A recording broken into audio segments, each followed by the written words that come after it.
nisu nužno te priče kojima se želi izvršiti pritisak ili otvoriti neka tema. Je li takve priče teže ili lakše progurati i kako se i u čemu se razlikuje progurati tako neku, ajmo reći, općenitu priču, da ne kažem možda priču o konkurenciji, u odnosu progurati priču o klijentu koji ima neki fantastičan proizvod. Možda kako je tako. Pa dobro, to se zapravo sve nadovezano na stratešku komunikaciju gdje mi pokušavamo naći taj neki angle, perspektivu koju će tu klijenta i njegovu priču govoriti van. Što se tiče otvaranja nekih specifičnih tema koje se može doći cijelog sektora slično, to postoje naravno neke trikovi i strategije. Ono što ovo pravilno radimo, i to stvarno mogu reći ovdje svojih 10 godina manje, da ne radimo negativne kampanje kontra, znači na korist našeg klijenta kontra drugih, znači ne idemo na taj način, nego uvijek pokušavamo otvoriti tu temu ako je riječ o nekom specifičnom sektoru i otvoriti na pitanje what's in it for me, ali ne u smislu pojedinca, nego da je to bitno za društvo, za određenu skupinu koja se obraćamo i slično. Tako da je to je neka perspektiva koju pokušavamo raskopati, iskopati podatke, da se vrati na prvo pitanje koje smo imali, da damo tu širu perspektivu i ono što se mnogi klijenti često šokiraju, čak i bijede, i sad nas sada neće krivo shvatiti, i sad to sam dovezao na sve ove stvari, pokušavamo klijentima uvijek reći da koje god da priču imaju, da se pokušaju spustiti na razinu da se obraćaju čitateljima 24 sata. Jer to je jednostavno attention, znači pažnja, površnost koju ljudi jako najčešće percipiraju medije i medijski sadržaje, mi moramo sve te priče nekako raščlaniti, ako uspijemo raščlaniti i ispričati na taj jednostavan način, onda će se primiti i kod puno kompleksnih medija i publika koja će se puno više posvetiti tome i kvalitetno raditi određenu temu, ali to je taj neki način na koji pokušavamo razrađivati do... Jako je vrijednost drugdje. Ima long readova, ima 7-8 minuta u člancima, ako znaš šta radiš. Ne slažem se, zato to kažem, da ako uspijemo rastračivati na tu bazu, znači tu njihovu priču mi moramo na, kako se kaže, proste dijelove rastaviti, da bi mogli doći do te perspektive, da upičiramo nekom osobnom zbiljnjem, sad da je ozbiljno moguće, nego da upičiramo neki način da se ona može posvetiti tome 5-6 tisuća znakova da se obradi tema kako se.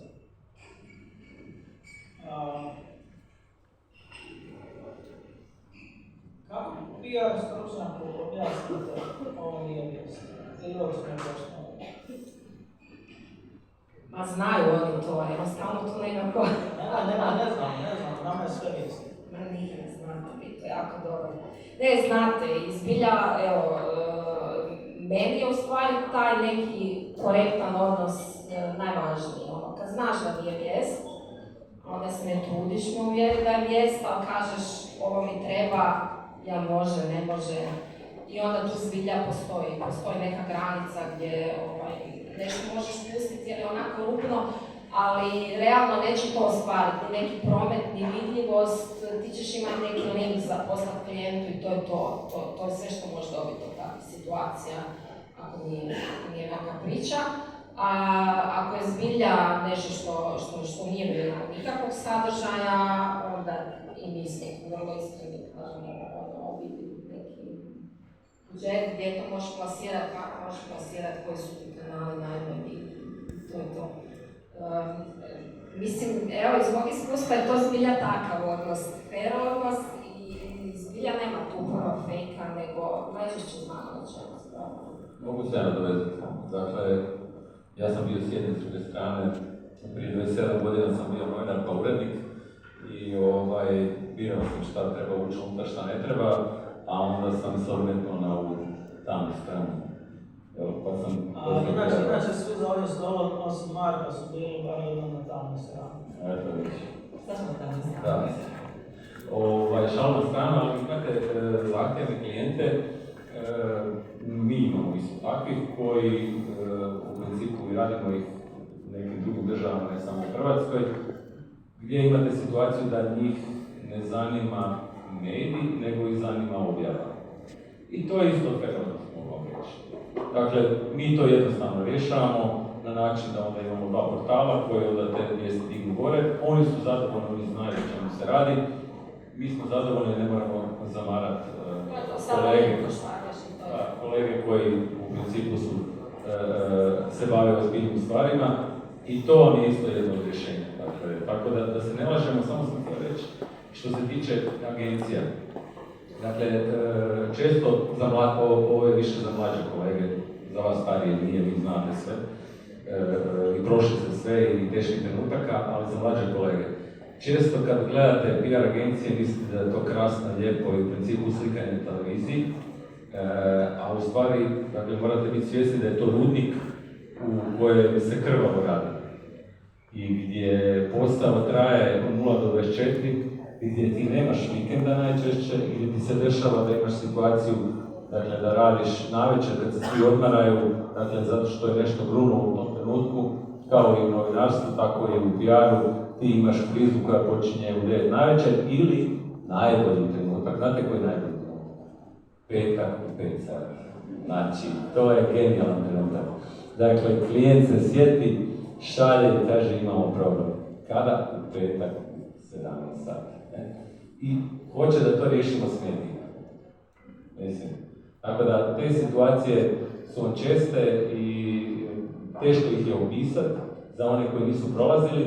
Ja sam često govorio da ljudi u PR-u imaju svoj rok trajanja, ne kao ljudi, kao osobe sa dušom i tijelom, nego jednostavno ne mogu izdržati duže od toga i mislim da nekih 5-6, to sam poslije produžio za 7 godina zbog nekih kolega mojih, je dovoljno, ja im onda kažem, odi negdje drugdje, odi u korporaciju, dakle odmori se, zato što jednostavno vidiš da je zgodno i da je to previše. A nikom od nas koji smo s ove strane vlasnici nije stalo do toga da uništite te ljude. Tu posebno mislim isto i naglašam na ženske osobe, da se desi da sa 28 godina budu odlične i budu PR-u kada se probude i odjednom imaju 32 godine ili 34 i prođe vrijeme. I to jednostavno su najinformativnije godine i što se tiče, neko žele obitelj, neko ne žele, to ne ulazi. Ali ako želite ostvariti svoj privatni život, onda ne možete život posvetiti samo poslu, ne možete biti zarobljeni od 0 do 24 u agencijama i ne možete tako provoditi svoj život zato što ćete se probuditi 40 godina i pitat ćete se šta ste radili. Znači, i to je sigurno, znači ja vam sam ne morate se slagati sa mnom naravno, ali to je nešto što sam ja proživio i mislim da je vrijedno. Ovdje ste me zvali da podijelim svoje iskustvo i ja vam govorim uvijek iskreno.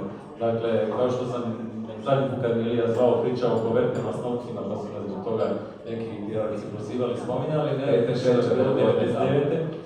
Ne, i 2000. Tako i sada govorim iskreno, dakle, ja želim svakom čovjeku koji radi sa mnom, znači ne da za mene, nego sa mnom, da on stvarno ima privatan život. Ako ima privatan život, onda će imati profesionalni poslovni život i onda će to nekako u tom suglasju privatnog i poslovnog biti odlično i za nas i za njega. Sve ostalo vas vodi u propast.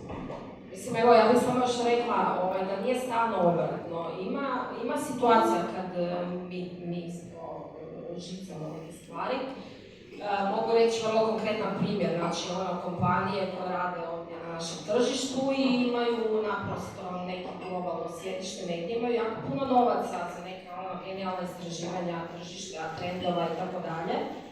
Znači, nama su to genijalne stvari, kad ti dobiješ pristup tom nekom best practice-u koji se sam negdje globalno događa i mi to žicamo onak fino.